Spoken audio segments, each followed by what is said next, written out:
Hi folks, this is Rick Knight, local realtor, Highgarden Real Estate, and today we are at Windjammer Village.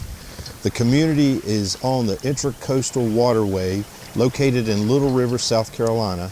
In today's video, I wanted you to see all the amenities that this community offers. It has a fishing pier, a boat launch, it has a nice shell beach on the waterway.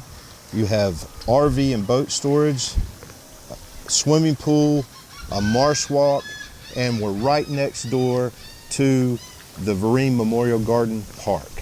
So enjoy the video.